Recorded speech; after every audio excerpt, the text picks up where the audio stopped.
Hey everyone, this is Melissa, and I'm the talkative introvert.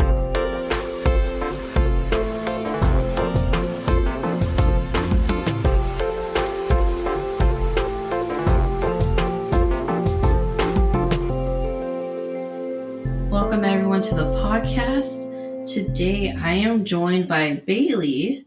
Miss Bailey. Hello. She's back. But we're also joined by Simmi Sehra, who is previously an investment banker, now sales coach, and also a listener of the podcast. And Simmi reached out to me and Bailey to get on. So we have her here today.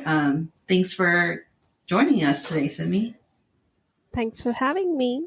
Do you want to give the audience just a little bit about yourself and kind of why you reached out? Yeah, sure. So, first of all, I am an introvert. So, hello to all the fellow introverts listening.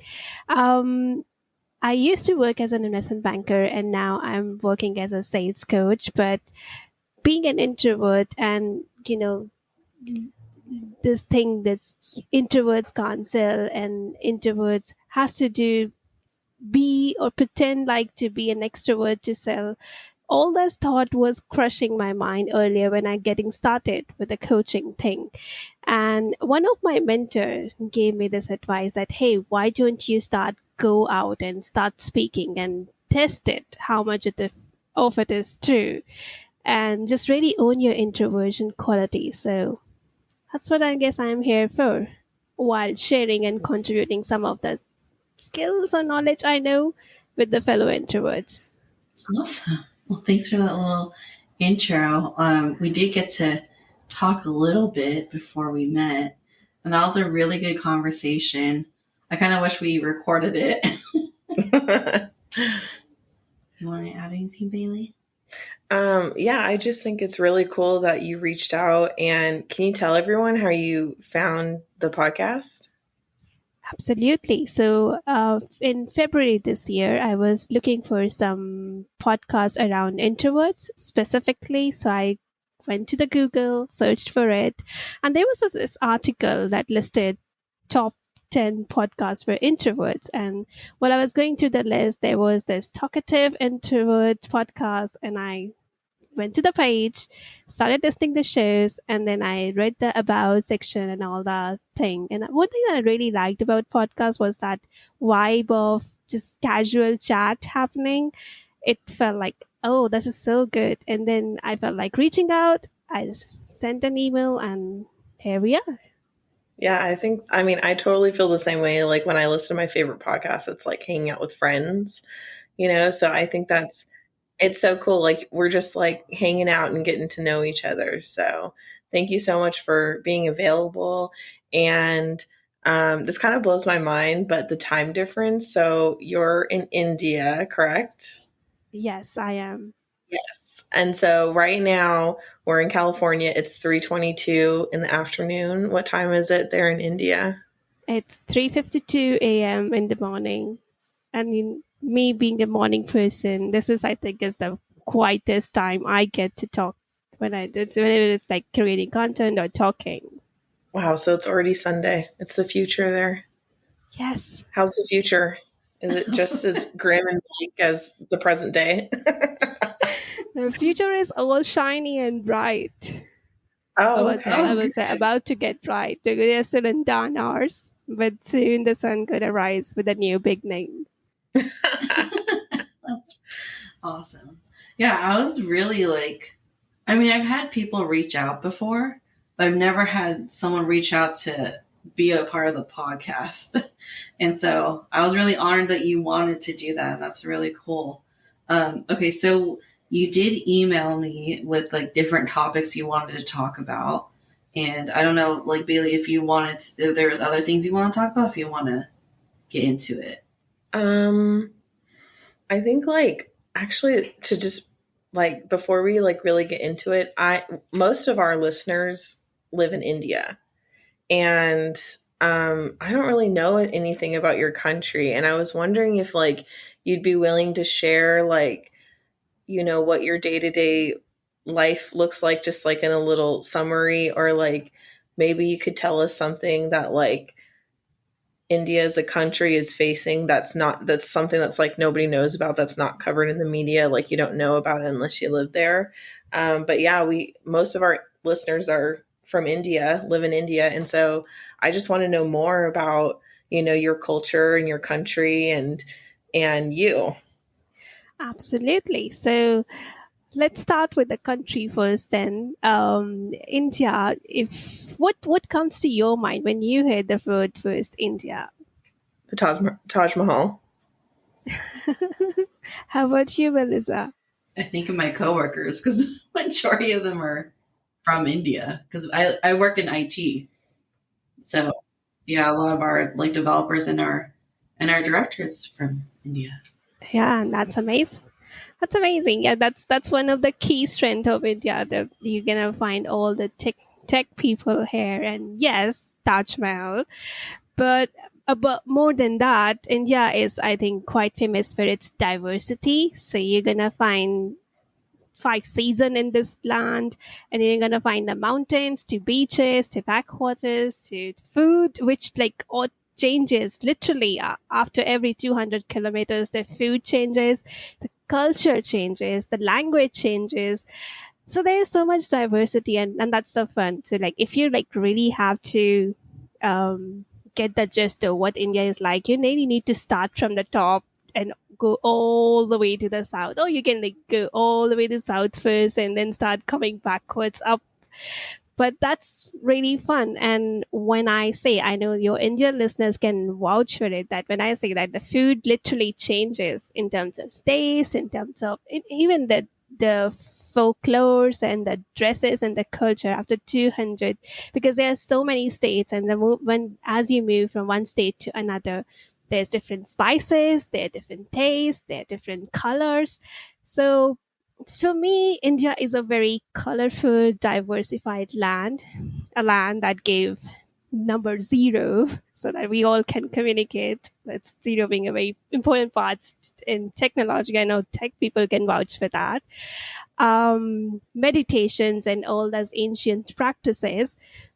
And something, I live in like the capital city of the India in New Delhi, and if you're gonna ask like what is I know which is not there in news, then I'm gonna be a very big disappointment because I don't listen to news. So I just stay away from all the news, but I still get updated by my friends who are like always on the news. So I don't feel like I don't need to really listen and track the news because I get the thing. But one thing which is really going common here between India and US is the gas prices, I guess. That's really going common here as well. So it's also rising here. But yeah, that's India and the thing. So I'll be a disappointment for you to not telling what's going on here, which you're not aware. I can tell one thing which I am aware is like the temperature is rising. So I'm pretty dearly waiting for the monsoon to arrive in New Delhi so like we can just take some relief. So just to give you an idea, it's around 111, 112 Fahrenheit in New Delhi. My It's quite goodness. hot. Yeah, so that's why we are waiting for the monsoon to arrive quickly, which I guess be there in a month or so. Wow. That's way too hot. Is it humid there? Like is the air very like thick, or is it a dry heat? It's dry heat here, but in the southern region, I guess the monsoon is already there because I know one of my friend is there in Goa where all the beaches are, and he sent me these pictures of, hey, enjoy the coastal rains. And I was like, oh, thank you for the picture, blow some clouds here. And he was like, I will. I'm gonna sound really stupid, but what's a monsoon? I was literally just thinking that, but I didn't want to ask. Like I know I learned about it in school, but we don't get it here, so I don't know what it is.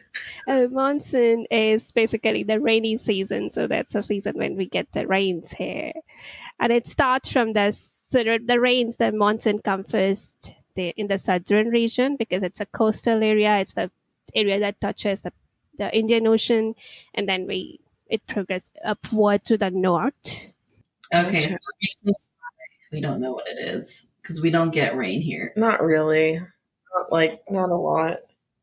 Yeah, that's what I say. That in India we get almost all 5 seasons. So we have summer, we have rains, we have fall, we have winters, we have springs. It's kind of we enjoy all of it. Does it snow in New Delhi? No, no, no, no, not in New Delhi. But if you go a bit up, there's a Himalaya mountains. There it snows. Oh, I'm looking at a map right now. So where, what, like, if you're, where do you guys go to like vacation, or like if you wanted to go take a day trip to like somewhere fun? Like, would you go to the beach? Would you go to the mountains? Like, where would you go? So if you are a mountain person, so you would prefer to go the Kashmir, the top of like the Indian territory, and then there's Himalayas, the entire Himalayan border and the region collect into it, which is called Uttaranchal, Uttarakhand. These are the regions, the states where there are mountains and all, and there's snows there. If you want to enjoy like rainforest kind of rainy season, you go to east where we grow tea. So the east regions are very famous for their rainforest and the tea, the production of tea. If you want to enjoy the beaches, you have and backwaters, then you have to go to the south of India where we have Goa, and there's all the coastal borders where Indian Ocean touches. So that's like thing for beaching kind of person. If you enjoy deserts, then on the west of the India where we have this Rajasthan, there's few deserts, beautiful deserts. You can go there. And in the middle of the India, there are some nice forests, national forests as well, where you can just enjoy. If you're like my kind of person who just want to be there in the nature, enjoying the forest kind of vibe, you can go there and just enjoy the green, lush greenery and beauty. So India has a lot to offer. Yeah, that's so cool. Thank you Yeah. for sharing that and giving us a little bit of insight to your world and your life. It's very cool. Yeah. And I thought it was interesting because you pronounced it Himalaya? Himalaya? Himalaya. Himalaya?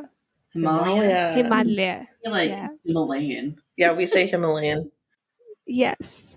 But in India, or yeah, it was in Hindi, it is called as Himalaya. Oh, very cool. Americans and their pronunciations. Butcher everything. We don't know how to pronounce anything here. Anyways, so do you want to get started with your questions? Sure. So when Simmi reached out, she gave us a few topics that she wanted to talk about, and she was nice enough to let me and Bailey pick out of the 4. And so the one we picked was discovering the internal unconscious patterns that sabotage your growth. So Simmi, can you talk about what that means? Yeah, absolutely. So I know a lot of your listeners can agree to me that there are the things they really, really want. There are things they really want to achieve, things they want to do, stuff they want to accomplish.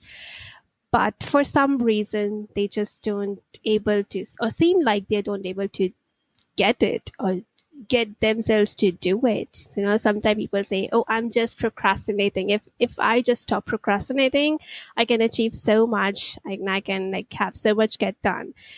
Sometimes people will just say like, if I just believe I was good enough, I would have done so much and achieved so much. And similar kind of patterns when people like, I wished I was an extrovert and not an introvert, it would have been a very easy journey or easy road for me myself. Behind all these surface structures, and I'm still saying that these structures are very valid. I'm not saying that, oh, you just procrastinating, just stop doing that.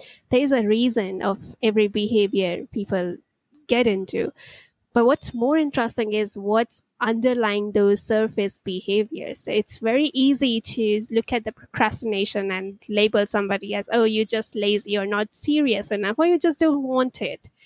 Maybe that person wanted so badly, but he or she just not couldn't get himself or herself to do it.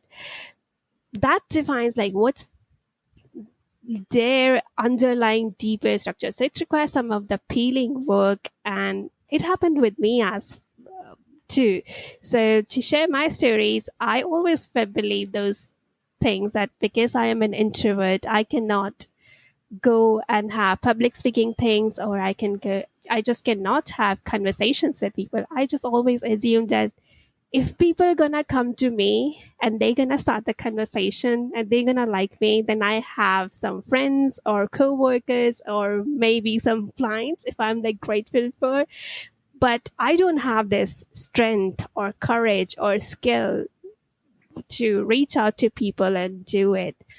And that was pretty amazing because that's not how it is. So when I get into the work, the real work, I realized there were deeper patterns or structure that I wasn't even aware of that was sabotaging my own growth. So when I started learning NLP and hypnosis and I started using it for myself, I discovered those patterns, I discovered those things, and I started healing. And most of them actually always takes you back to when you were 0 to 7. So something happened, like one of my pattern that most often show up is I was 4 years old. I guess 5 or 6 years old maybe. And I drew one greeting card for my dad, I guess. And I draw a painting and I wrote something like "Dear Dad," blah blah blah blah blah. But I misspelled dear. So instead of writing DEAR, I wrote DEER. And I was so excited that I just went downstairs. And at that time, I was having these guests over my place. I wasn't aware of. I just rushed down and I was like, "Hey, I want to show you all what I have do." And I made this card. And they saw the card and they saw the spelling and they started laughing at me. Oh. Maybe they were not just laughing at me, they were just laughing like DEER when they read. To my mind, I made an association that they are laughing at me, so I am not good enough and I cannot have what I wanted. So my idea of that drawing that card was that if I'm gonna give it to dad, I'm gonna get a lot of love from him. But that association created that, but you cannot deserve people's love or attention because there's some fault in you. And that neurology, maybe I just forget about the incidents as I grew up, but that impact or that unconsciously that pattern stayed there. And whenever I tried to do something that requires seeking somebody's attention, and I guess being on this podcast is one similar thing because in a way I'm trying to get people's attention. Earlier, whenever I used to do any sort of things, that pattern unconsciously, I wasn't ever aware, just show up and used to protect me in a way by making me either sabotage or procrastinate or go sick or feel like, oh, I'm not ready. I need to be ready first and then I'll do it. And I always felt like I'm in that vicious loop of, oh, I'm not ready. I need to do ready for it. Oh, maybe I need to learn more skill first. Maybe I need to read more and maybe I need to hire more mentors or coaches before I actually go out and do stuff. So this is one prime example. Like there's been many memories and many stuff I have worked on myself, but this was that one tiny little example to tell you like how those unconscious pattern actually sabotage people. We never able to make out from the surface explanations that what exactly it is, but deeper down there are something that happened, but which most of the time goes back to the in childhood memories that when we were growing up and we do not have enough resources to make sense of what's really going on. Yeah, I feel like your inner child, like I don't really know how to explain it, but it's like there's something when you're a kid that stays with you and it's like you don't really grow up. Like there's a part of you that never really grows up. And like if you have, negative experiences or you like experience trauma in childhood, like you carry that with you through your inner child and it becomes a part of what makes you as an adult. And so that's really interesting that you said that. It's like your inner child is still longing for things you didn't get as a kid. Like I know one of my love languages, one of the high ones is words of affirmation, but that's because my parents, like I didn't really grow up with that. Like my mom was a cheerleader and everything, but like it wasn't very common for like my dad or my mom like, worked a lot, and so we weren't always getting that, affirmation and approval, like verbal approval. Like I'm sure they were proud of us internally, but they didn't necessarily express it. And so like my inner kid still wants that. And like talking about, your little story, I remember asking Bailey, like, do we do things because we want to, or do we do things because of trauma we experience as a kid? So I think that goes along with, your little story about your dad's card too. Yeah, that's true. So, and all these incidences have always a positive intention. Like they are one way or another trying to protect us.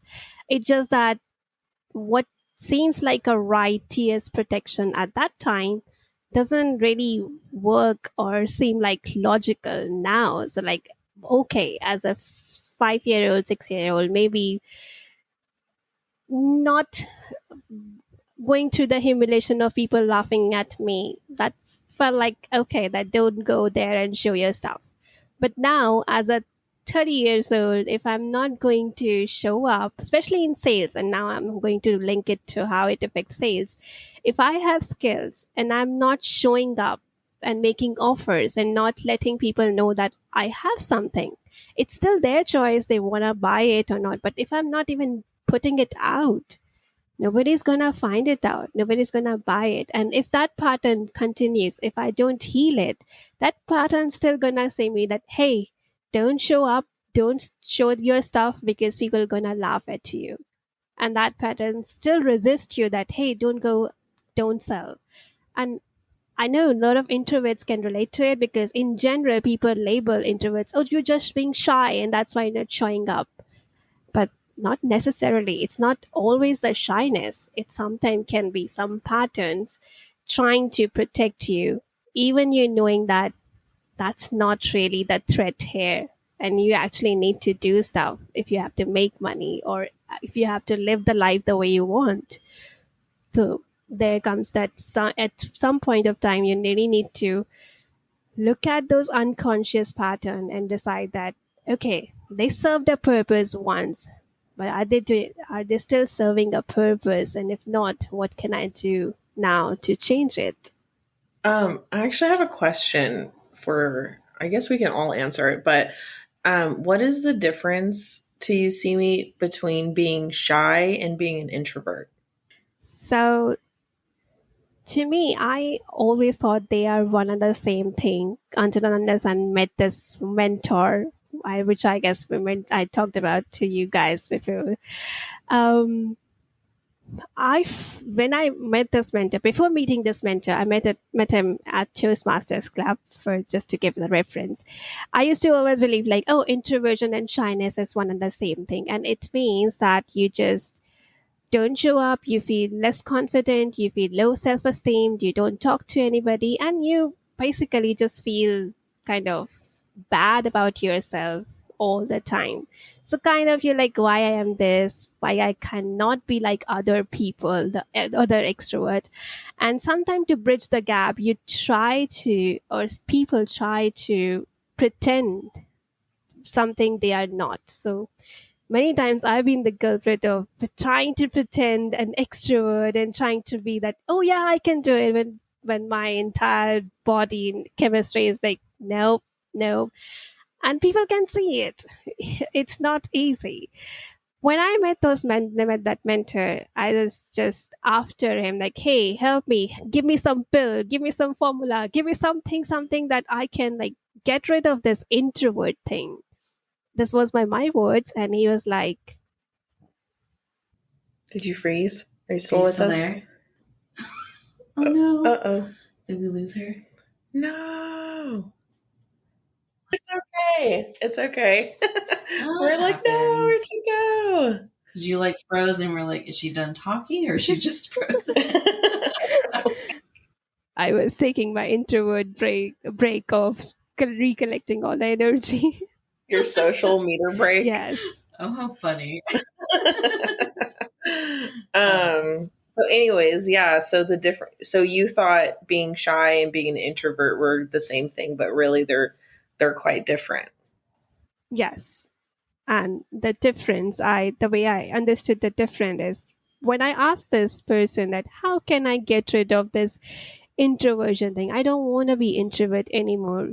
He asked me this thing, do you don't want to be an introvert, or you don't want to be a shy anymore? And I was like, oh, is there a difference? And he's like, yes. One is just a learned behavior, and the other thing, your own very core essence. And I was like, oh. And he's like, you know what? The problem is not with the introversion. That's very core essence. And if you can just own it unapologetically, you can do marvelous things the people you're trying to pretend to be cannot do. And he's like, that's the way, because it was like, if I tap into my own introversion and own it without any grudges or without feeling like, oh, I wish I wouldn't have been like this, I can really connect to other people the way I am, the authentic me. We all talk a lot about authenticity and genuineness and how can be more authentic. I think for introverts, if they can like really own their introversion, irrespective of the setting they are in, they can really attract and connect deeply with all other people. And like the person helped me understand that shyness is just a learned behavior, and like any other behavior you can like unlearn it or try to do some other behaviors with, by changing this by, so don't act the way you were acting as a shy and start talking to people, start talking about things you feel like, oh, this is very meaningful, I want to talk about it. So yeah, that was my understanding between two, that one is a learned behavior and another is a core essence of who you are. I love that. Mia, what do you say? What's the difference? So I agree, because it is a misconception that introverts are shy, or that all introverts are shy, but that's not true. When I was a kid, I was definitely shy. I was always hiding behind my parents. But now, like, the reason why I call myself the talkative introvert is because I like to talk. But I'm not typically the one that's going to start the conversation. But if some poor soul comes and tries to talk to me, like, I will probably talk their ear off if it's a subject like I like. And so I'm not necessarily shy. I'm just not going to be the one to start the conversation. And I think that's, I do think that they're two completely different things. Like one is something you can learn to not be, and introversion is just very internal. Like there's, on a scientific level, there is differences in your brain chemistry. All right. Thanks for that question, Bailey. You're welcome. So going back to our topic, discovering the internal unconscious patterns that sabotage your growth. So I had to think about this, and what I basically came up with after thinking about it a lot was, this is what I wrote down. Our parents inadvertently put their insecurities on us as kids. We internalize that, and it directs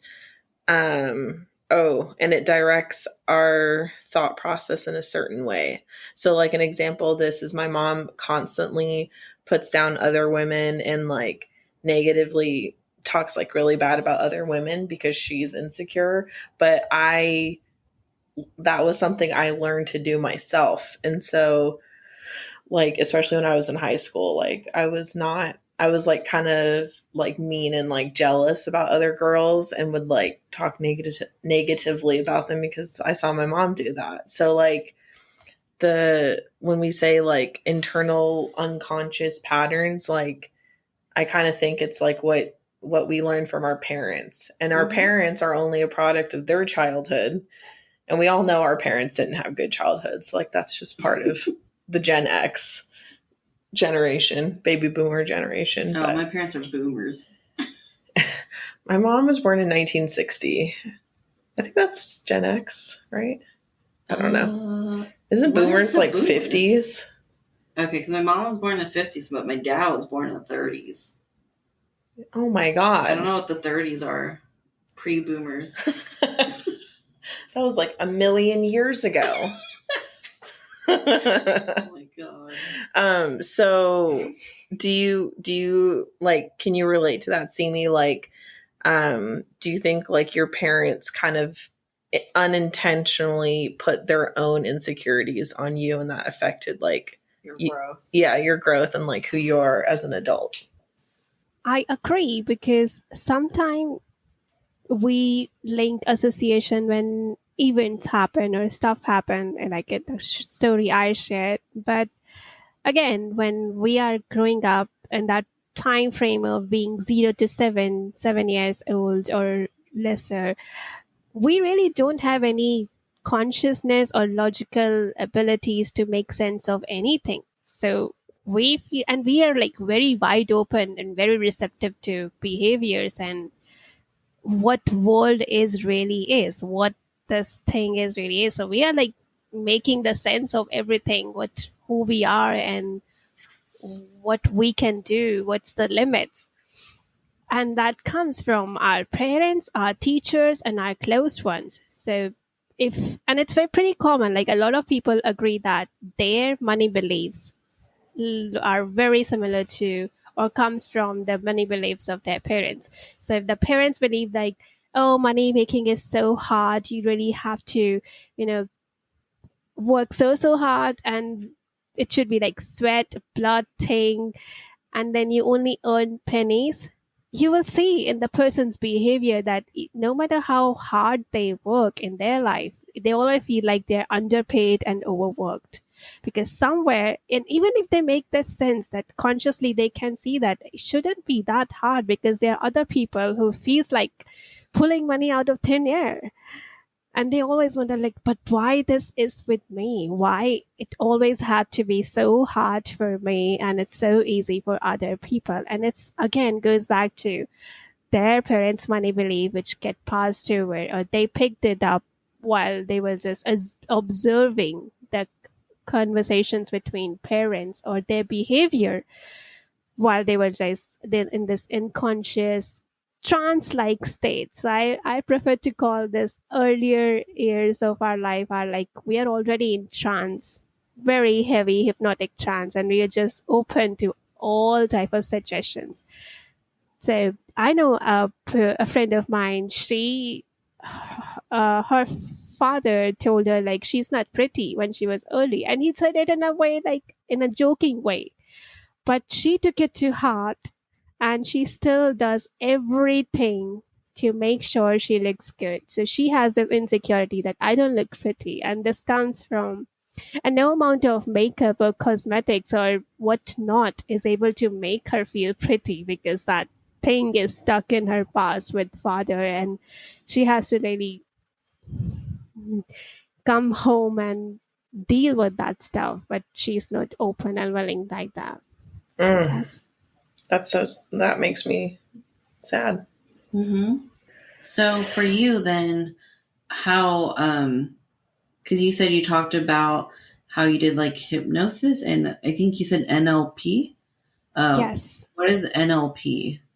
So NLP is neuro-lingual programming. It's the way you use language, and you really try to understand how your behaviors are actually made. So you decode your behaviors, because all behaviors are nothing but that input you receive from all five senses, and it is all sensory data which your brain has organized in one way or another. So NLP helps you understand that how you have organized in your brain, in your body, those datas and where you can access it.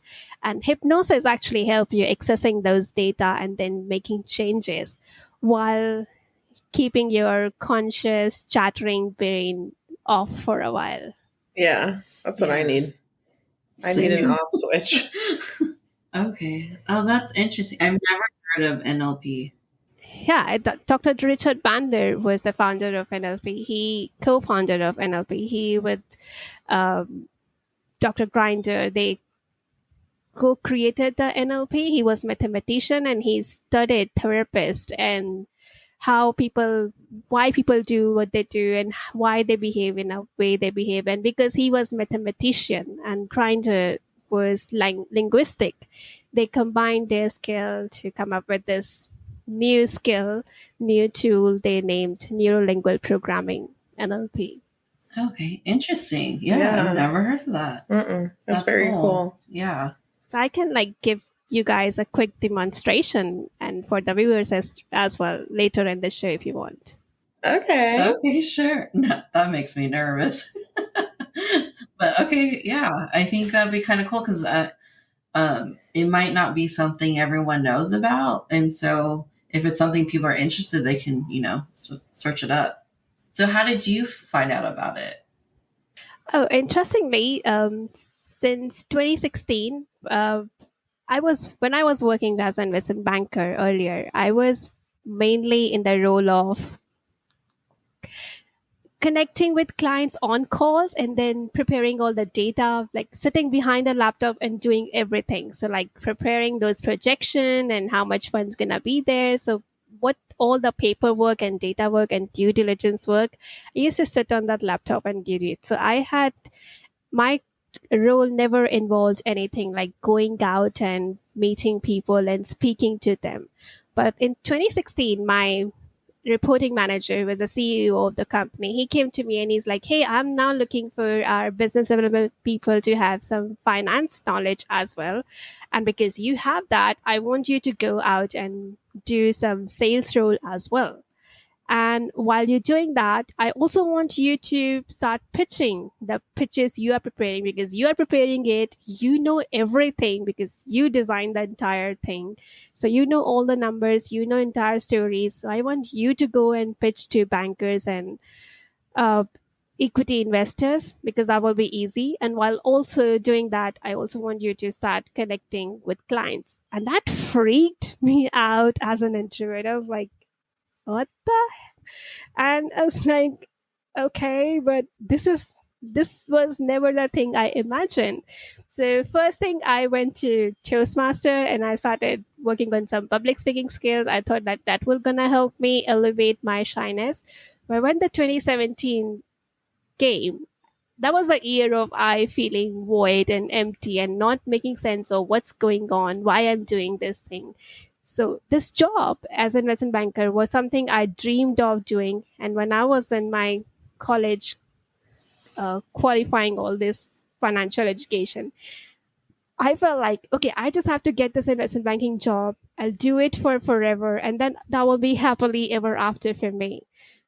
2017 said, hello, I'm here. And I felt like this very job has no purpose for me. I feel just void. It doesn't excite me. It doesn't light me up. It doesn't feel anything. I was just like really dragging myself to work, crying on the elevators that I don't want to go in the work. And I was not able to understand why it's happening. So there was a guy in my Toastmaster club who told me that, hey, there's this term called NLP because he did it and I did not understood at all what it is. And but he just mentioned, I like, why don't you go and look into it? Because he felt like very charismatic person when in terms of speaking.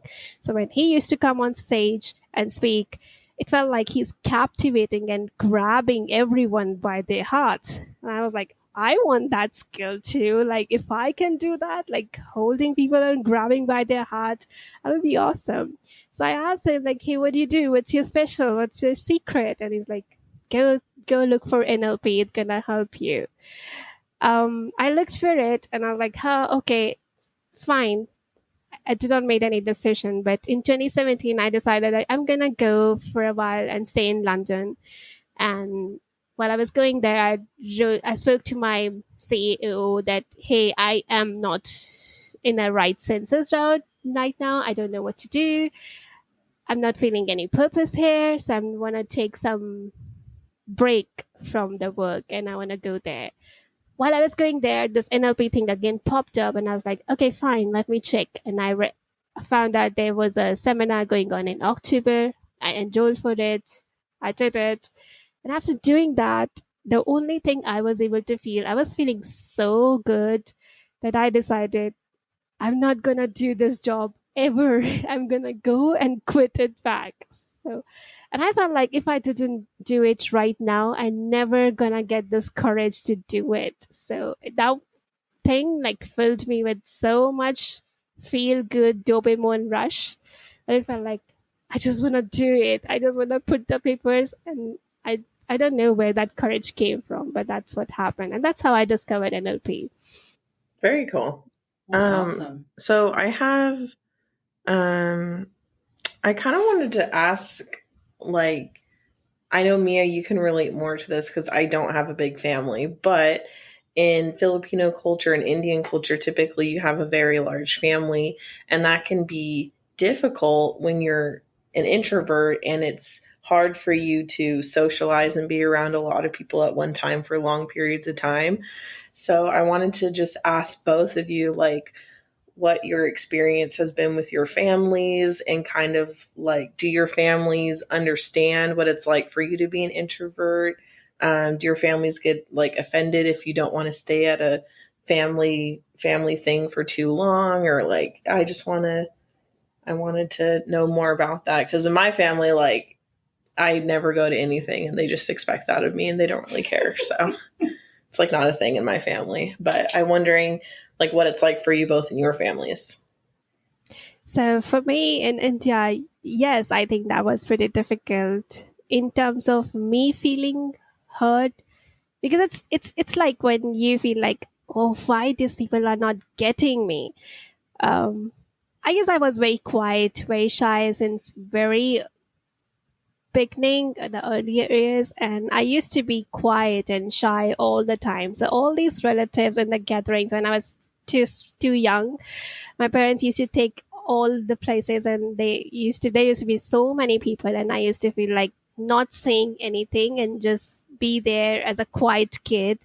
All these people used to poke me that, why are you not talking, why are you not talking, why? And I used to get so irritated with the question that why am I not talking. And but being the little child and also afraid of the parents, because with Asian parents, you need to be like, they value discipline a lot, so you cannot just talk things out over there. So you have to just sit like a nice good girl, good boy, and don't say anything. But I always felt like that I don't want to say things, I don't have to say things, and why it's not fine, because my relatives started making assumptions about me. Oh, she's so quiet, she's so shy, I don't think she's gonna be end up doing anything big because she just doesn't spoke. So how is she gonna ever find some work or blah blah blah blah?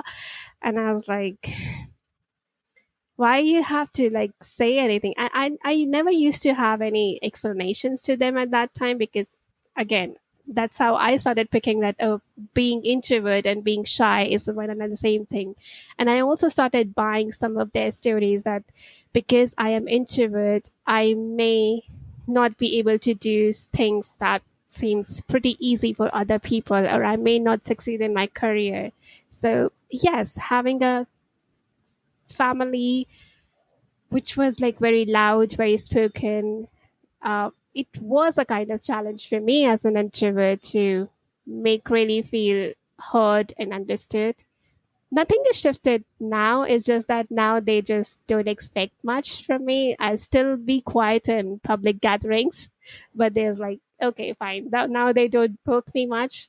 One thing that saved me while I was growing up is my excuse to that, hey, I have to study. And Indian parents love when you're like studying.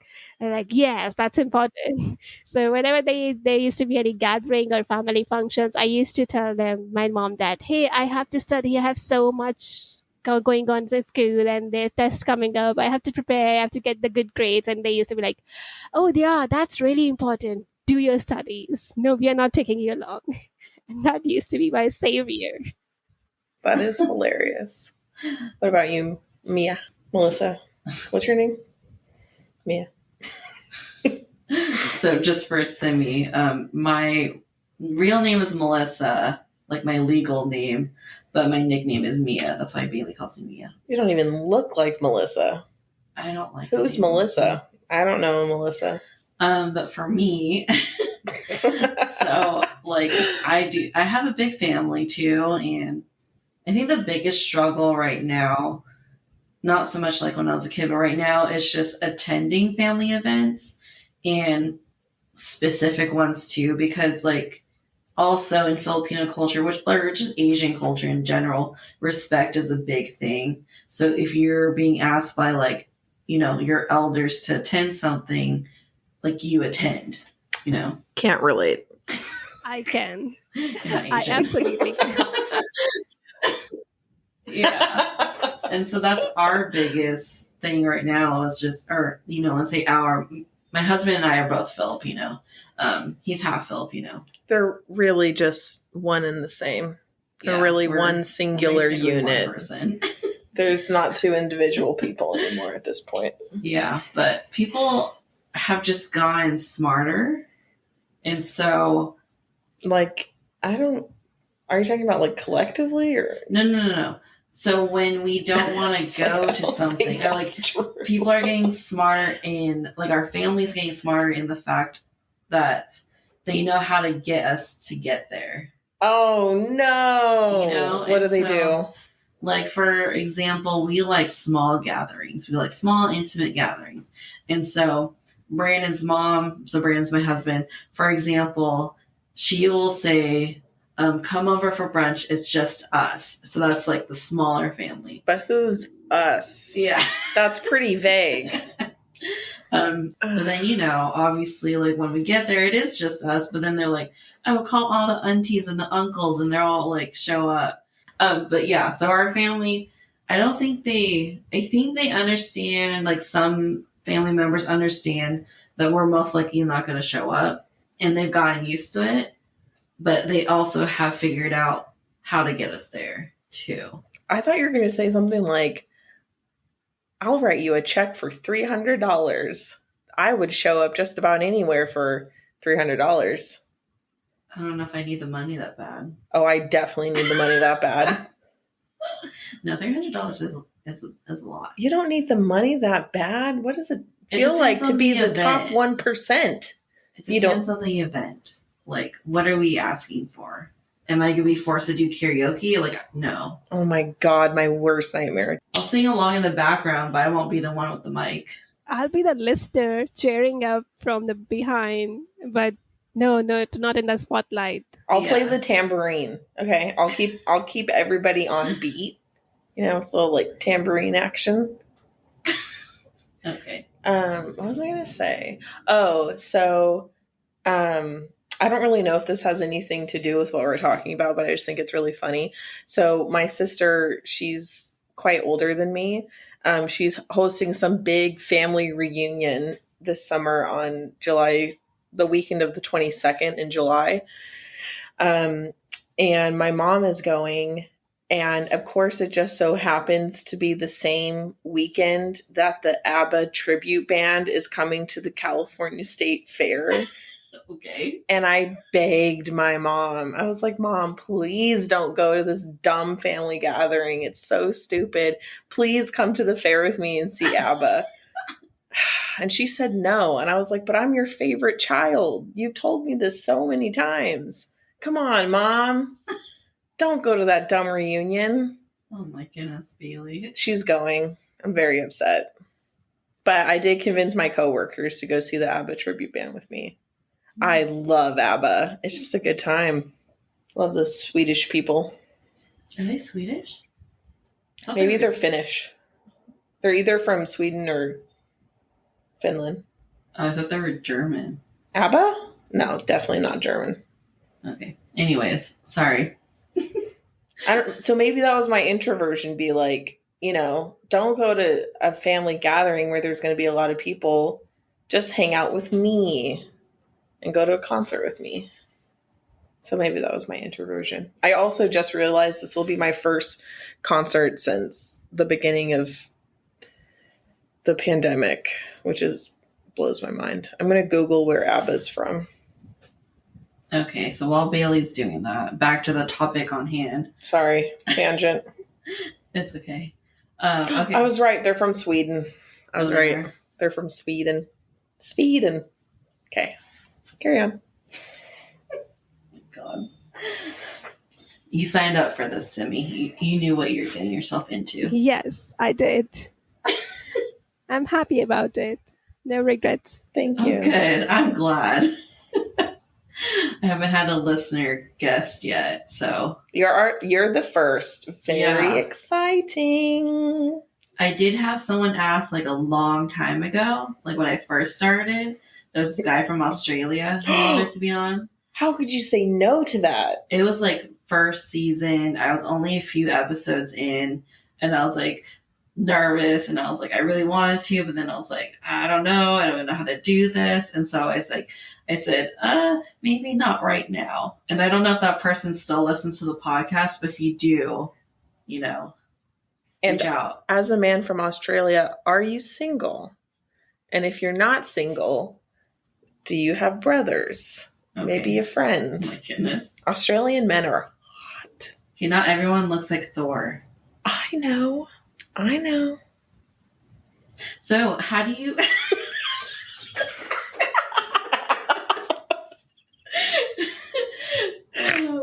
anyways. Well, in my fantasy, they do all look like Thor. Just millions of Thors running around on that island / continent / country. Anyway, I do have a question that is related to The topic at hand. Simmi, how have your social habits, interactions changed over the years, like being an adult and really owning your introversion?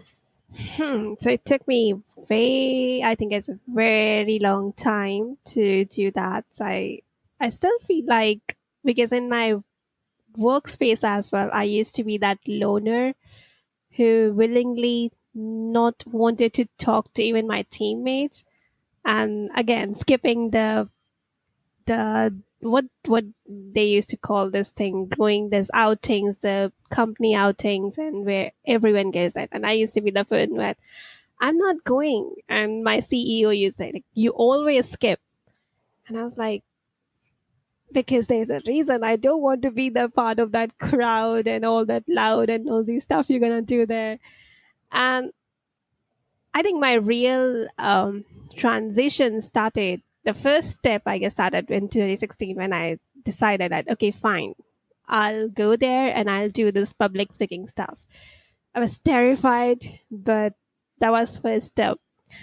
Then life threw me in the way that I had no options but to work on myself and really peel my layers and get to the point of accepting myself for who am I, the way I am, and really stop trying to be someone I'm not. It took me time, like good 4 years to do that, because the more I did, the more stuff used to show up. And I was like, oh, this is something again, this is another pattern, this is another thing I was doing. But it also helped me in knowing who I am. Like all my earlier, I used to really cringe and curse my fears, that I wish I never had any fears. I wish I never had like this. Now I started like learn to own that. And now I was like, oh, I used to be afraid of this thing, but I own it very beautifully, very cherishly, because of that fear, I am able to do this now, and I have become this now. So I think it's that for the first 27 years of my life, I was that shy kid who really never understood who am I exactly, and always tried to disown myself and always wanted to be someone else in terms of outer appearance and as well as the internal owning your personality or owning your essence, you can say. But then life has his own ways to teach you if you're not listening. And that what life did to me. Life threw me off the road, under the road, and then under the bus, I would say, and not under the road. But and then I've been through this journey of self-healing, self-working, and that helped me peel a lot of layers. And now I can say, like, I'm not still perfect, but I'm kind of comfortable in accepting myself for who I am with all the flaws and all the things that doesn't seems like perfect. Love that. How would you say that your social interactions and like your mannerisms and how you interact with people have changed since really owning your introversion? Well, I guess like compared to younger me, I think younger me wanted to be more social just because like I don't know if it's just the teenager in people, but wanting to have a lot of cool, friends, popular. I guess popular. Like I wanted to have a lot of friends. I wanted to, like I remember when Facebook first came out and everyone wanted to have like a huge friends list, and everyone added everyone, even if you weren't really friends. Like people added me because we had a class together. And that was it. We didn't interact. We're not friends. We don't hang out. But they were just adding people because you just wanted that friend count to go up. And that is so weird to me. Like you're friends on Facebook, but you don't like talk to each other in real life. Like, how does that make any sense? Yeah. And I think, and at the time when I was younger, like I accepted all the friend requests because I did know the person technically, I guess. But yeah, so when I was younger, I was all for social events. I wanted to gain more friends. It's seen as cool if you have more friends, or like your life is not boring, or your life is, better with the more friends that you have. But then I came to realize, a lot of these friends aren't really my friends. Like some of them didn't really know me that well.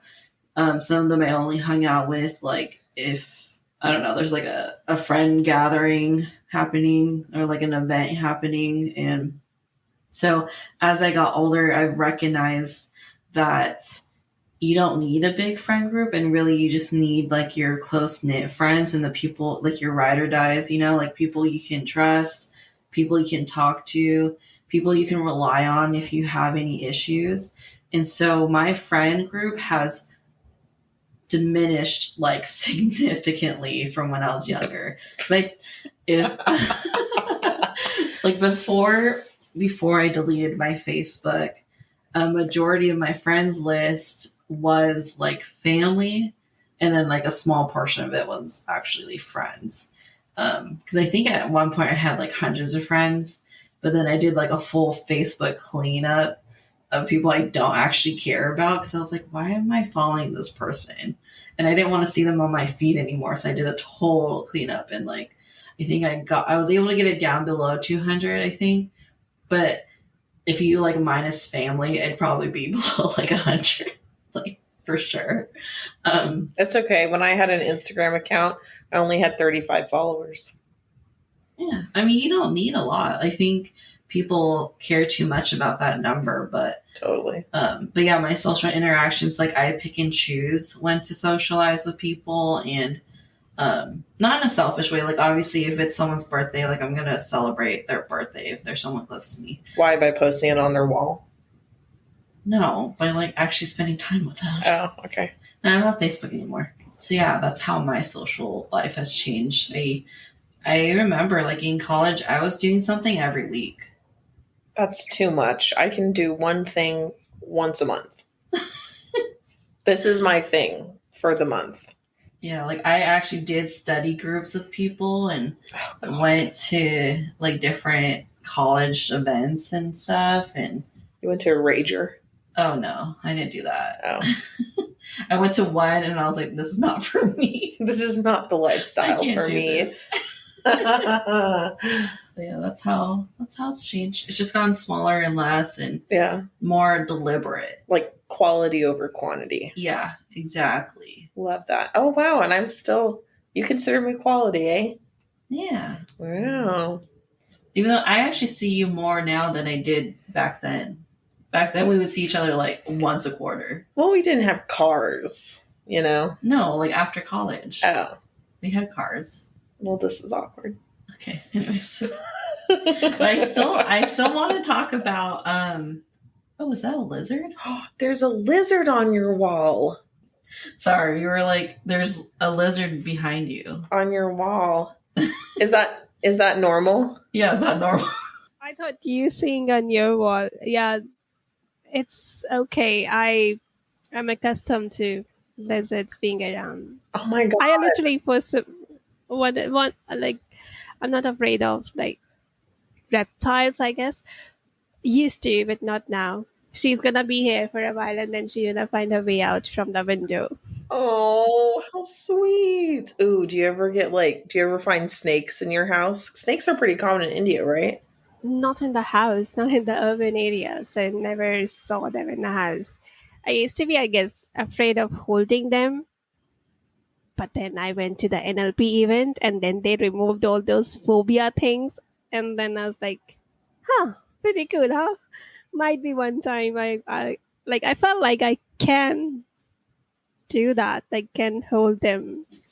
Never tried though. I absolutely love snakes. I love them. I think they're so cool. I would get one if I wasn't so broke all the time and had no money. They're super expensive. Because you have to feed them live food. Yeah, and you have to like get their whole setup, and they have to have like you have to get like a giant like enclosure. Yeah, make your apartment super humid, because that's why Joanne and Brandon's apartment was super humid, because they had turtles. You had to keep like a heat lamp on it. Well, some snakes like dry heat, don't they? You still have to have a heat lamp though, so make your house hot. Oh God, it's already hot enough in here anyway. So I did want to ask you though, snakes aside. So is NLP like of something you practice daily or like on a regular basis? Is it a practice to like help you identify some of these like subconscious stuff? Yeah, so NLP is a tool. So when I first learned it in October 2017, I never used it because I was like, I'm not sure if I got it right and how do I use it. So I knew the tool, but I never knew how to do it. Like do it in a way that I can help me get better. And I was like, I wish I had somebody to try on because at that time my friends were not sure what I'm doing. They were like, you being crazy, you quit your job and now you're doing this stuff which doesn't seem to make sense. So we are not volunteering to be your guinea pig. So we are out. And it took me time. But then when I started learning hypnosis, this stuff started to land better because NLP added that language and hypnosis kind of made me do stuff in a way like that was easy. So when I started combining it, and then I found people in the hypnosis group who were like doing the same similar kind of stuff, and we like kind of. So there was one particular person who's like opted into practice with me. So he used to show up. We used to like set a time once a week on the call. He used to help me clear my stuff, and then I used to help him clear his stuff, and that way we started practicing each other and getting better at skill. So that's how I got a hold on. And now, because this thing is basically the core of my entire work as well. So just to give you a kind of metaphor for people to understand what when we talk about NLP, what we exactly talking to. So think it in a way that you are in a storeroom. Let's say there's some papers, some important documents are stored, and there's a gatekeeper, and you want to replace some documents because you feel like the files you submitted earlier is wrong. There's some sort of mistake, and you created a new file, and you want like, oh, I wish I can like replace these paper with the one I already submitted, but because the deadlines are over and the things are closed and the files are already stored, there stands a guard at the door who is not letting you in. Whenever he sees you, he's like, go away. No, no, no, no, no. So, how would this idea be if you can just put the guard to sleep for a while, quickly rush in, replace those files, come out again, wake the guard, and pretend like nothing has happened and you haven't did anything? And the guard is going to believe, like, yeah, nothing has happened, everything is okay, there's nothing, no manipulation or thing has happened because you're not forcing anything on him.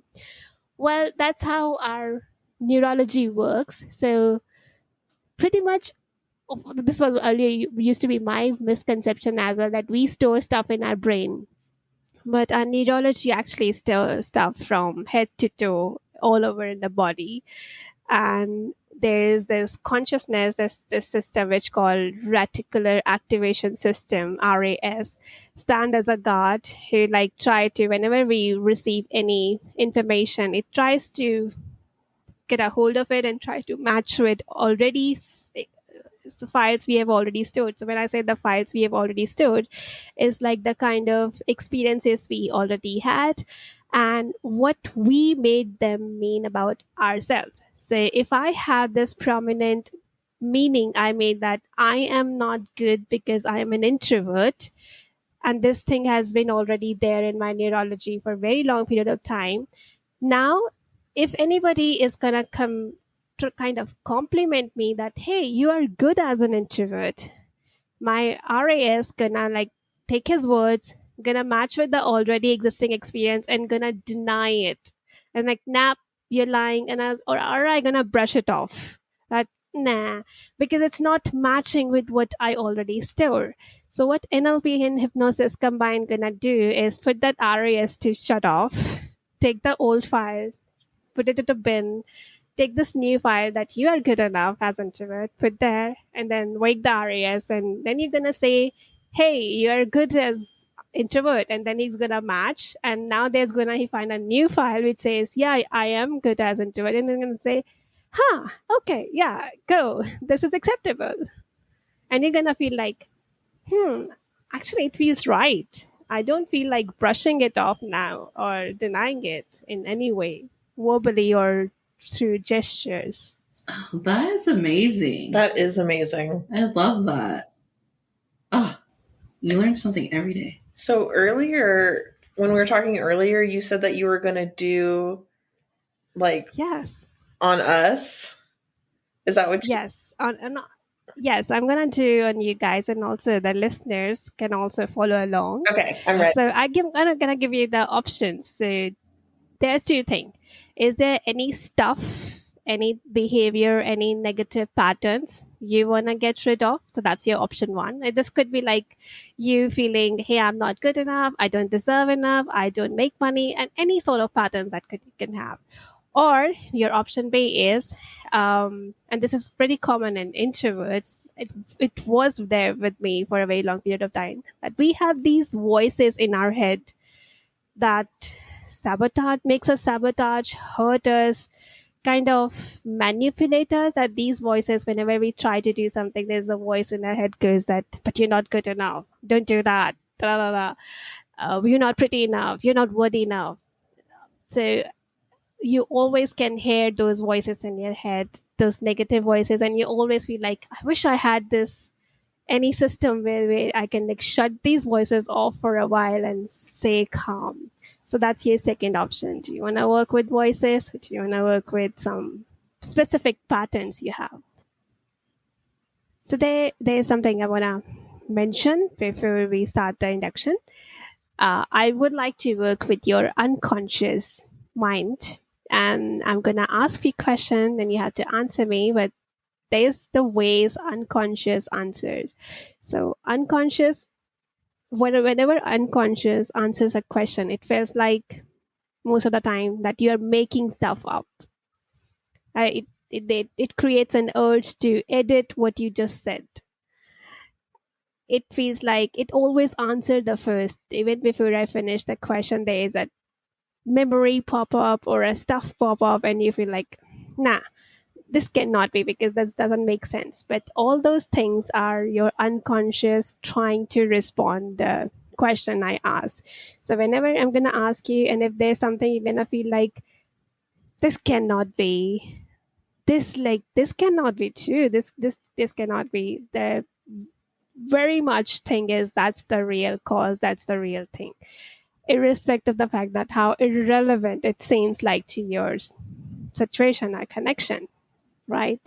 And as we said, like the things that happens to it, all the memories, all the behaviors, all the feelings get stored not just in brain but all over in body and around it. So we're gonna get I'm going to ask you to access it, and I will do that by asking you point where you feel that way. And I want you to just go with your unconscious and point wherever you feel that first impression, the first sensation, even if it doesn't make sense to you. So just follow my commands, follow my leads, and we'll see how it goes. Hey there, just wanted to jump in. This is technically the end of our conversation with Simmi. As for the rest of the episode, you'll only be hearing Simmi's voice as she guides you through this meditation. I'll also add a separate episode just for the guided meditation in case you want to revisit it again in the future. Before we go back to Simmi, I suggest you save this portion of the episode for when you're able to be in a quiet place where you can really focus on this exercise. When you're ready, think about the negative voices and negative thoughts that you have in your head and focus on the ones you really want to get rid of. Once you have that, then just close your eyes and listen as Simmi guides you through this experience. Take a deep breath and exhale with a sigh. Let go of any tension, any resistance, anything you have to do, just let it go. You don't have to do anything. You can just be relaxed, be here, follow the sound of my voice. Stay guided by it. You're gonna be protected to the entire process we're gonna do. And go deeper and deeper and deeper and deeper with every beat of your heart, with every breath you're taking. Just feel the relaxation spreading in your body, filling your mind, filling your body, filling your spirit, going more and more and more relaxed to the point where your body muscle doesn't want to do any work. Just notice your inner eyelids and see how relaxed they are. How good it feels to be relaxed. And notice they don't want to work anymore. And I want you to test it. Try to open it. And notice how much pressure it takes to open them because they don't want to get open up. They just want to stay close, deeper, going down and down and down and down. And as you're guided by the sound of my voice, I want you to think of the voice, that negative, nagging voice that bothers you, that troubles you, that sometimes scares you. And I wish I just switch off, turn this voice off. I wish I never have to listen this voice again. I want you to pay attention and notice what that voice it is for you. And I want you to point where you feel that voice. Point it. Just first impression. That's right. That's right. And as we are going in the group, naturally, people move at their own pace, and that's all right. But when you know you got the voice, you've got the location, just point it and take that voice out from that point, from that spot.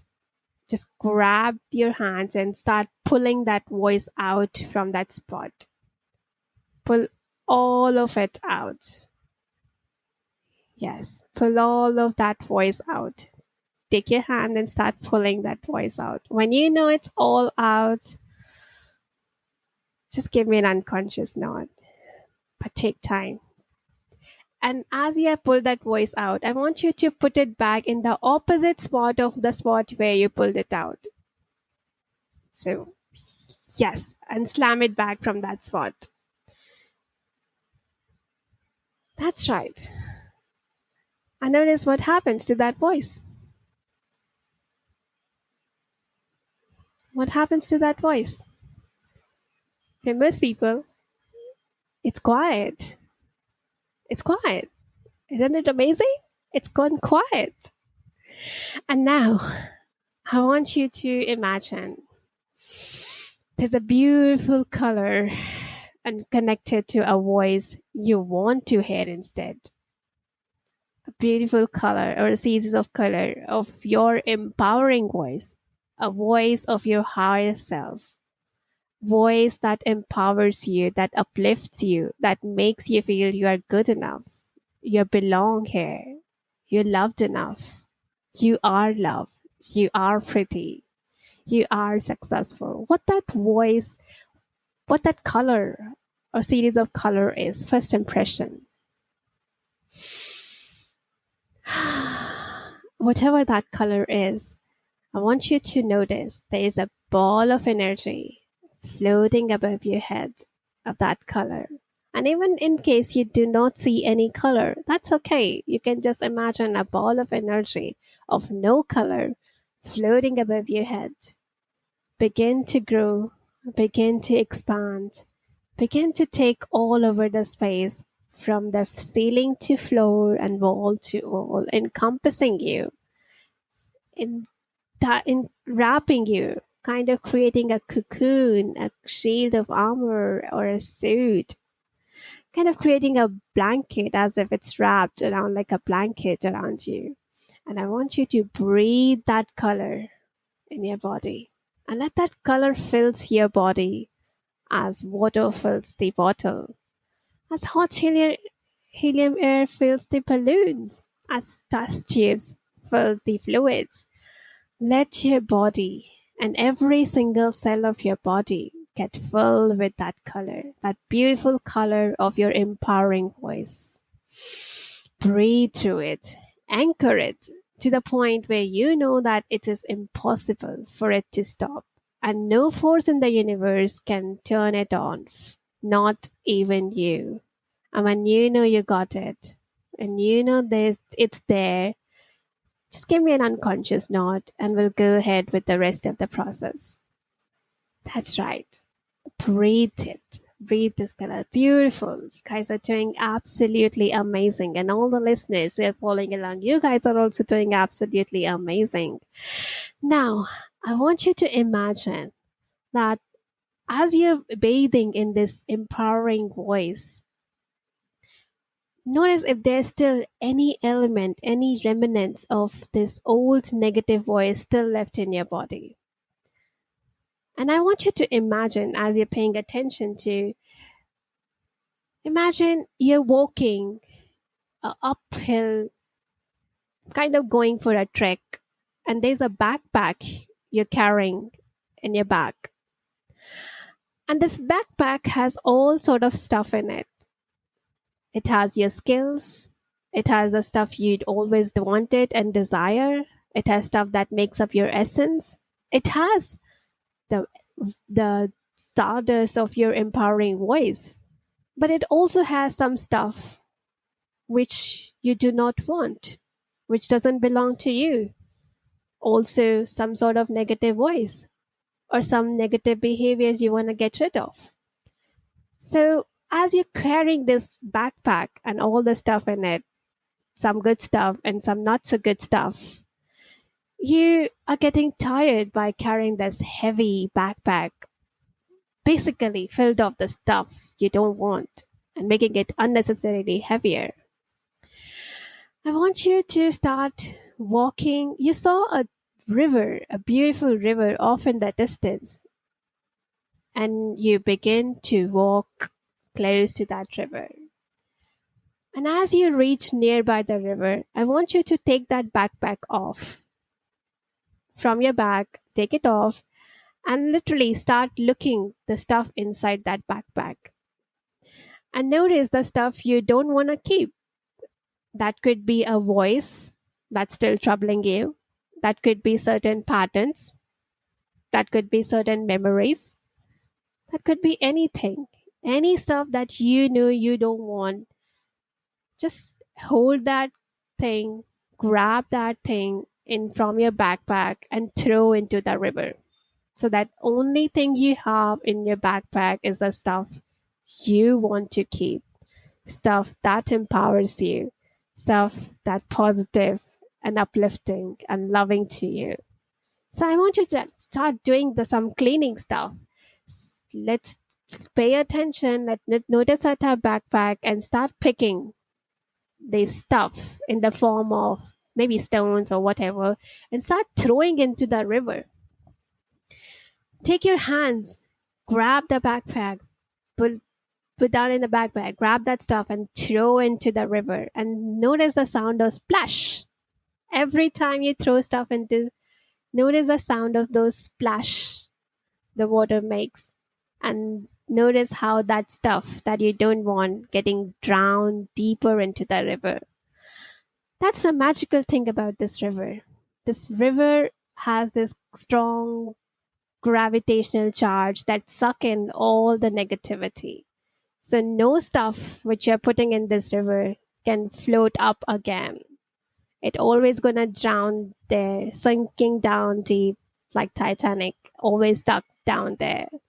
So you can like keep continuing. Take your backpack. Imagine your hands going in backpack, picking those stuff that you don't want, anything less than positive stuff, and throwing into that river.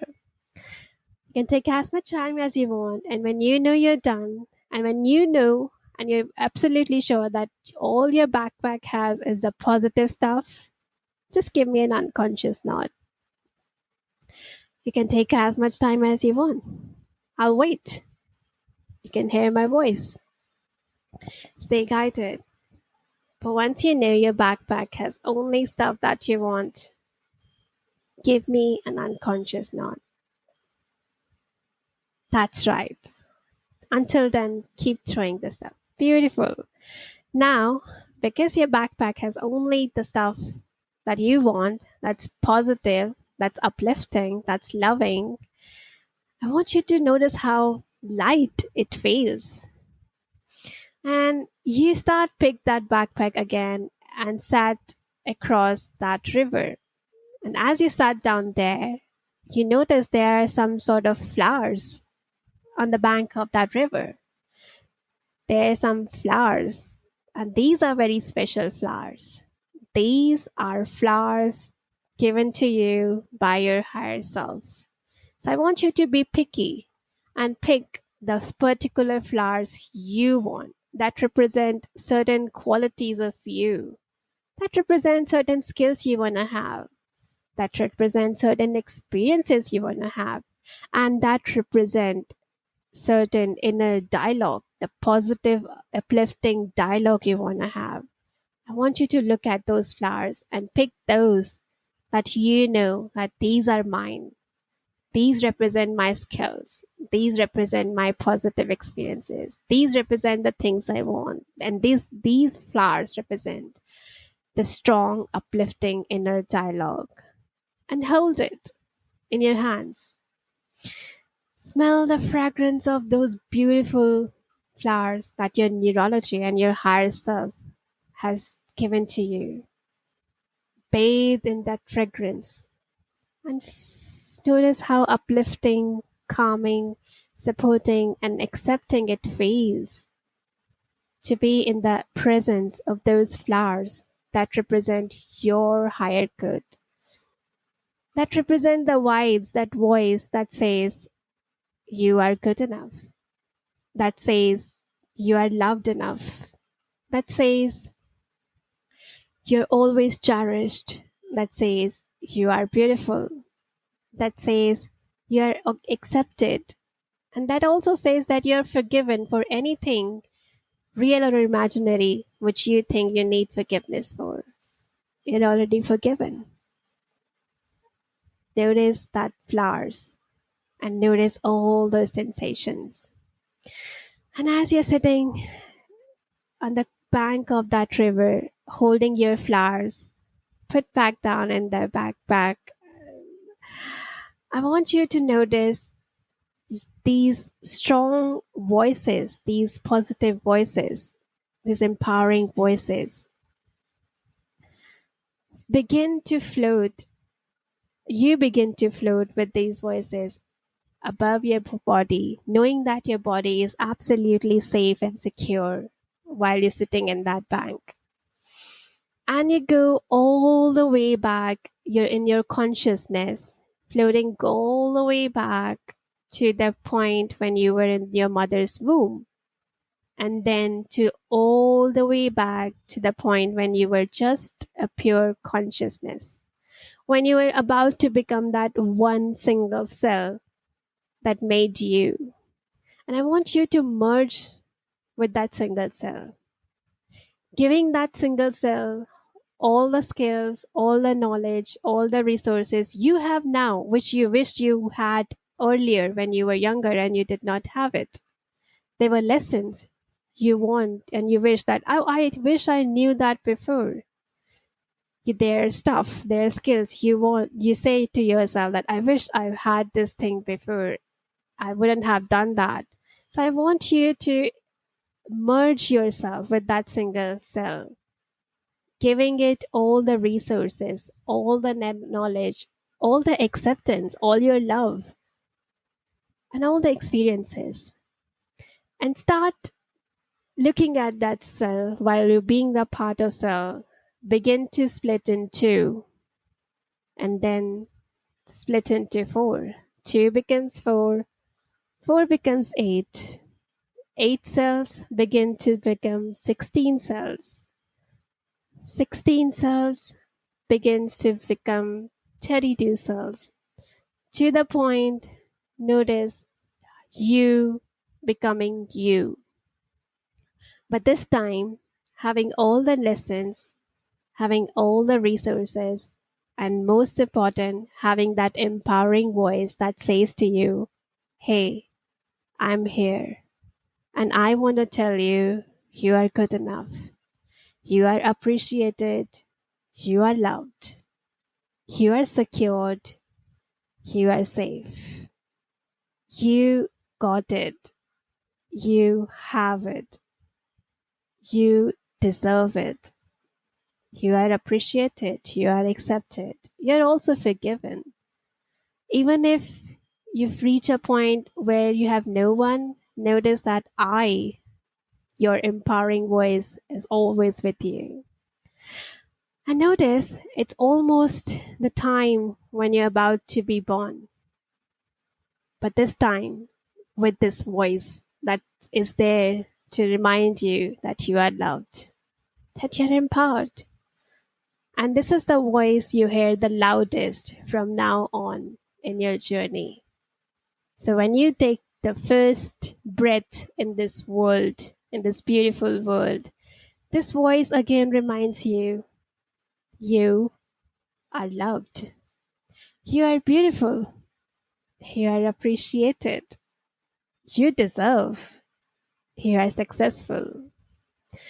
And the day of your birth, you begin to grow 1 month old, 2 months old, 6 months old, while carrying these resources and these voices alongside you. And notice how different it is now. You got 1 year old, and now the experiences are different because you have this voice holding your hand, guiding you, letting you know that you are absolutely loved. You deserve, you are productive, you are beautiful, you are capable, you are successful. Above all, you belong here. And even ever you feel like you have no one to talk to or you're all alone, I'm here to remind you that you are eternally powerful and I'm always with you. You go all the way in those years and notice how now the experiences are changing because whatever happened in your life when you were 2 years old, 3 years old, 4 years old, 5, 6, 7, 8, 9, 10. If you feel like some traumatic event, some disturbing event happened in your life, something that always haunts you, 11, 12, 13, maybe depression, 14, 15, 16. Know that how knowing the resources you have now, the knowledge you have now, you carried in that cell. And above all, this love you have now, this empowerment you have now is making those experiences different. Now, since that you have this greater understanding, notice how beautiful and different those experiences are to you. And notice now you are able to really shift them and change their meaning, because now you can say things. And notice all the way along in your past life, the years you have lived so far, when you picked some negative voices, you are not able to hear them now, because the loudest voice you ever hear in yourself is this voice of your higher self, which tells you, I love you. I love you. I always be there with you. You deserve it. You have it. You are appreciated and you are loved. Just bathe in the essence of this voice and reach to the point where you are in your present self. And look how different your entire past feels now. It feels like as if something has shifted. Something that you used to carry as a burden, maybe a negative voice, maybe a negative memory, is no longer there with you. Because all you can hear is this voice that says, I love you. I appreciate you. I deserve you. I believe in you. I am here with you. You are accepted, protected, secured, safe, and I'm here with you. And I want you to test this voice. I want you to go 7 days in future and see how your future is different. See, having this voice that you hear the loudest, this empowering voice, makes your action different. See how productive you feel 7 days from now. See how loved you feel 7 days from now. See how worthy you feel yourself when you're standing 7 days in future. Just observe how you have changed. Observe yourself. Observe your actions. Observe your behavior. And notice the only voice and the loudest voice you hear in yourself is the voice of your own higher self, reminding you one more time that I love you. That's right. I love you. You belong here. I'm here with you. You're safe. You're protected. You deserve it. You got it. You have it. You can do it. That's right. And when you know that loudest voice you can hear right now and in future is this voice of your higher self and nothing else, even when some other voice tries to creep in, this higher self voice gets more and more louder, so that the only thing you hear is this empowering voice. When you know it's there and it's logged in and it's integrated and it's only gonna become more and more part of you, part of your neurology, part of your system, just give me an unconscious nod and we'll move ahead. That's right. I want you to notice how good you are feeling. And one more time, before we just go back into the room where we are, I want you to come back in your body in that riverside and look at those flowers again, the flowers you picked for yourself that represent some of your already skills you have and the skills you want, some of your beautiful experiences and the experiences you want, maybe some of your biggest manifestations you're trying to have. Look at these flowers and put it back in your backpack, knowing that from now onward, these are yours and you're gonna have it. These are gonna be part of your reality. This is you. And feel excited, feel happy, feel, feel joyous knowing that you have what you want. Feel loved knowing that you have all the positive things you ever need to be, do, and have whatever you want. And when you know it's done, when you know it's locked in, that's right. I want you to take a deep breath and open your eyes and come back to this room we call current reality?